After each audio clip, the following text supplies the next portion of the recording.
Halo dan selamat bergabung kembali teman-teman netizen atau warganet ke konten terbaru dari channel YouTube Bola Bung Binder. Pertama-tama saya ingin berterima kasih kepada teman-teman yang mendukung kemajuan dari channel YouTube Triple B karena hingga hari ini jumlah subscribers telah melewati 377.000. Luar biasa dukungan yang teman-teman berikan dan saya harapkan dukungan dari teman-teman akan tetap konsisten dan seperti biasa saya akan selalu memberikan analisa secara logis pakai akal sehat dan tentunya fair.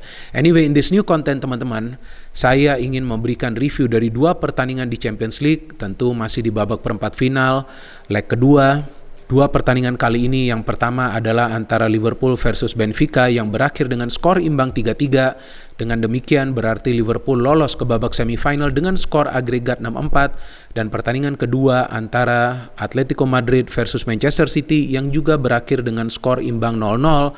Berarti Manchester City juga lolos ke babak semifinal dengan skor agregat 1-0. Yang menariknya bahwa di babak semifinal ada dua klub asal Inggris dan ada dua klub asal Spanyol, dan uniknya mereka tidak saling bertemu. Jadi ada banyak kemungkinan nih untuk pertandingan di final nanti. Mungkin juga Liverpool lawan Real Madrid, mungkin juga Liverpool lawan City, mungkin juga Real Madrid lawan Villarreal, mungkin juga Manchester City lawan Villarreal kan. Apapun masih bisa terjadi teman-teman. Karena seperti yang berkali-kali saya tegaskan bahwa tidak ada yang pasti dalam sebuah pertandingan sepak bola.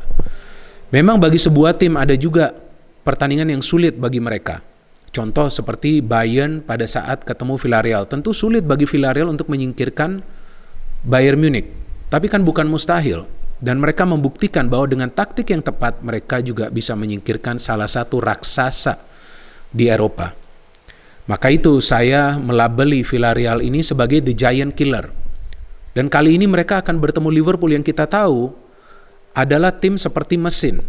Seperti yang pernah saya jelaskan, bahwa pemain manapun yang turun bagi Liverpool itu bisa perform sama baiknya. Dan itu kan mereka buktikan di pertandingan leg kedua ini lawan Benfica. Begitu banyak rotasi yang dilakukan oleh Jurgen Klopp, tapi Liverpool masih bisa mencetak banyak gol. Oke, memang mereka kemasukan 3 gol, tapi kan mereka sempat juga unggul dengan skor 3-1. Ya mungkin para pemain juga menurun ya fokus dan konsentrasinya, tapi tentu dengan unggul 3-1 ya mereka sudah tahu bahwa mereka sudah akan pasti lolos. Bagaimana dengan Manchester City? Ya ini juga tim yang kuat. Maka itu baik Manchester City dan juga Liverpool lah yang bersaing di English Premier League kan musim ini. Ketat banget tuh persaingannya. Tapi saya melihat bahwa permainan City sedikit berbeda teman-teman di pertandingan dini hari tadi. Mereka agak khawatir untuk keluar dan bermain terbuka. Ya karena kali ini mereka bermain di kandang tim lawan yang juga pintar memanfaatkan transisi positif, yakni Atletico Madrid. Dan juga hal kedua, yaitu para pemain Atletico Madrid ini biasa bermain keras, menjurus kasar. Dan itu yang ternyata terjadi. Maka itu para pemain Manchester City berhati-hati. Jangan sampai mereka terlena, keasikan seperti biasa, membangun serangan tiba-tiba kecolongan. Karena jika saja Manchester City kecolongan di pertandingan dini hari tadi, tentu itu akan menambah motivasi dan semangat dari para pemain tuan rumah yang didukung habis-habisan oleh para supporter mereka di stadion mereka sendiri. Maka itu terlihat bahwa para pemain Manchester City itu lebih lama menguasai bola dan tidak selalu cepat memberikan bola ke depan. Meskipun mereka juga mendapatkan beberapa peluang, bukan berarti Manchester City itu tidak menyerang sama sekali. Tapi mereka berhati-hati, tidak seperti biasanya. Dapat bola cepat nyerang, dapat bola cepat nyerang. Tapi kali ini berhati-hati. Dan itu merupakan taktik yang tepat dari Pep Guardiola yang membuat para pemain Atletico Madrid juga frustrasi. Karena Atletico Madrid juga mau tidak mau harus memberikan pressure kepada para pemain City, tapi kita tahu bahwa para pemain City juga bisa melakukan counter pressing sehingga juga pertandingan berjalan begitu keras teman-teman.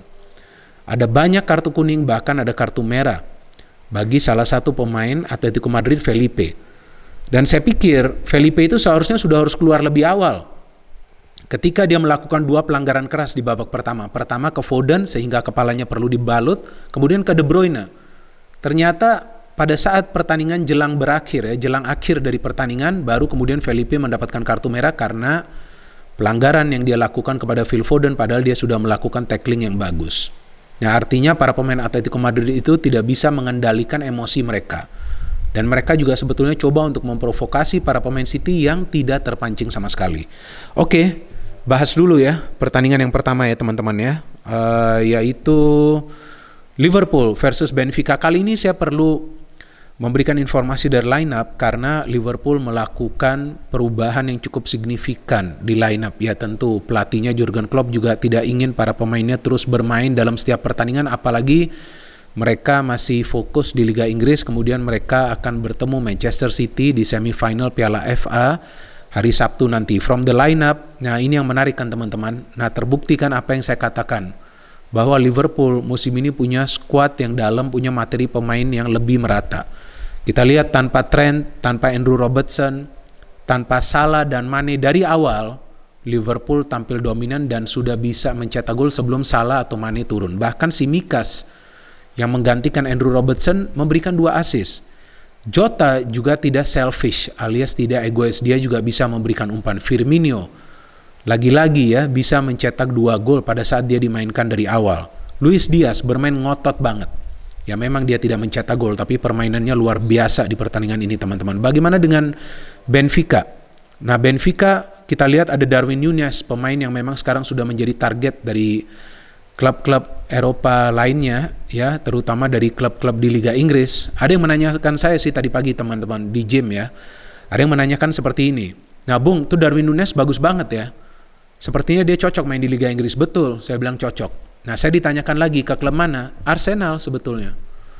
Nah tapi masalahnya, mau atau tidak Darwin Núñez ini ke Arsenal? Itu kan masalahnya kan. Ya kita tunggu saja nanti seperti mana. Mungkin juga nanti dia ke Manchester United. Kan Manchester United juga butuh striker. Usianya juga masih muda dan kita tahu pemain-pemain yang biasa pindah dari Liga Portugal ke Liga Inggris itu ya tergolong sukses juga sih. Salah satu contoh terbaru yaitu dia Luis Diaz kan yang sebelumnya bermain di Porto. Oke, jadi dari lineup tadi saya sudah katakan beberapa perubahan yang dilakukan oleh Jurgen Klopp, seperti Joe Gomez yang turun, Tsimikas yang turun di fullback, kemudian di depan tanpa Salah dan Mane yang diturunkan Firmino, Jota dan Luis Diaz. Dari Benfica mereka punya pemain-pemain yang berpengalaman seperti Tarabat, Vertonghen, Otamendi, dan juga penjaga gawang mereka Odysseus, ya ada juga Grimaldo, ada juga Gilberto. Secara permainan jelas Liverpool lebih dominan, mereka terus menyerang Benfica. Benfica sebetulnya sudah mencetak gol kan, tapi Núñez itu ya memang offside. Dan yang menarik kan di pertandingan ini bahwa 3 gol dari Benfica itu dicek dan review dari ruang VAR ya. Tapi ternyata 3 gol itu disahkan ya karena memang para pemain tidak berada dalam posisi offside. So kita tahu Konate bisa mencetak gol lagi di leg kedua ini dari corner juga. Jika di leg pertama yang memberikan umpan adalah Andrew Robertson, maka di leg kedua ini yang memberikan umpan adalah Tsimikas yang masuk menggantikan Robertson. Ramos bisa mencetak gol penyama kedudukan dari Benfica. Itu dia yang tadi saya katakan bahwa dia bisa berhasil mematahkan perangkap offside dari para pemain Liverpool dan tampaknya memang tanpa Virgil van Dijk sedikit beda ya kita lihat koordinasi antara Konate dan juga Matip. But Firmino can score a great goal dan Jota tidak egois memberikan umpan yang bagus kepada Firmino. Salah masuk, Fabinho masuk, Thiago masuk dan ternyata Firmino bisa mencetak gol ketiga. Umpan dari Tsimikas dari set piece luar biasa back kiri ini. Pada saat dia bergabung awal-awal di Liverpool dia sulit untuk beradaptasi, tapi kali ini sudah bagus dan kita lihat Yaremchuk bisa mencetak gol, lagi-lagi perangkap offside yang tidak berhasil dan juga Darwin Núñez menyamakan kedudukan. Yaremchuk hampir juga mencetak gol tapi di save kemudian oleh Alisson dan kalau nggak salah tuh dia juga sudah mencetak gol tapi dinyatakan offside. Anyway, this is a good result for Liverpool. Paling tidak ini semacam pemanasan lah bagi mereka sebelum nanti bertemu City kan di semifinal FA Cup. Dan sekarang ke pertandingan kedua Atletico Madrid versus Manchester City. Saya pikir ada bagusnya juga ya Atletico Madrid ini sudah tersingkir dari Champions League karena saya betul-betul kecewa melihat permainan dari tim asal Spanyol ini. Mereka bermain keras, menjurus kasar. Yang mereka lakukan itu hanya mempres para pemain Manchester City secara keras, ekstra agresif untuk menyulitkan para pemain City terlalu lama menguasai bola. Dan itu menyulitkan juga para pemain City untuk bisa build up serangan mereka. Karena kita tahu City adalah tim yang sering build up serangan itu melibatkan para pemain dari lini pertahanan juga. Tapi ketika high pressing dari para pemain Atletico ini menjurus kasar, tentu mereka juga agak sulit untuk bisa mengalirkan bola secara rapi. Maka itu begitu banyak pelanggaran yang terjadi dan mau tidak mau para pemain Manchester City pun perlu bermain agresif sehingga juga ada banyak pemain dari mereka yang mendapatkan kartu kuning. Bahkan Kevin De Bruyne sepertinya tidak fit untuk melanjutkan pertandingan ini, maka itu dia akhirnya diganti. Ya kan sebelum pertandingan ini selesai. Dan tentu akan sangat berbahaya bagi para pemain City untuk bermain terlalu agresif karena mereka masih harus berjuang di Liga Premier Inggris, masih juga harus berjuang di Piala FA, dan kemudian tentu nanti di semifinal Champions League. Mungkin juga mereka nanti bisa masuk ke final. Jadi saya pikir ada baiknya juga Atletico Madrid ini sudah tersingkir. Secara permainan mereka tidak kreatif, mereka memberikan bola terlalu cepat ke lini pertahanan City yang bisa terus-menerus diantisipasi oleh para pemain mereka. Beberapa crossing-crossing yang mereka berikan masih bisa diintercept dan dihalau oleh para pemain City. Dan memang City pun sulit mendapatkan peluang, teman-teman, karena high pressing dari para pemain Atletico Madrid. Yang saya cermati hanya 2 peluang yang berbahaya. Satu dari Gundogan yang terkena tiang di babak pertama, dan yang kedua dari Gundogan juga di babak kedua yang sempat di-save oleh Oblak. Dari Atletico Madrid banyak peluang, tapi tidak banyak peluang emas. Nah, seperti yang saya katakan di konten preview kan, bahwa tidak akan mudah untuk Atletico Madrid mencetak 1 gol itu agar membawa pertandingan ini minimal ke babak extra time.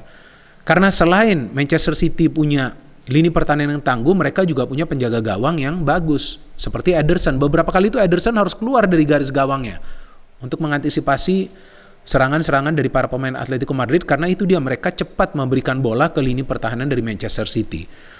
Nah, di sini kan terlihat bagaimana kerasnya pertandingan ketika para pemain Atletico Madrid berkali-kali melakukan pelanggaran yang sebetulnya tidak perlu. Felipe contohnya ketika dia melakukan pelanggaran kedua kepada Phil Foden, padahal bola sudah keluar tapi ada follow up kan dari Felipe.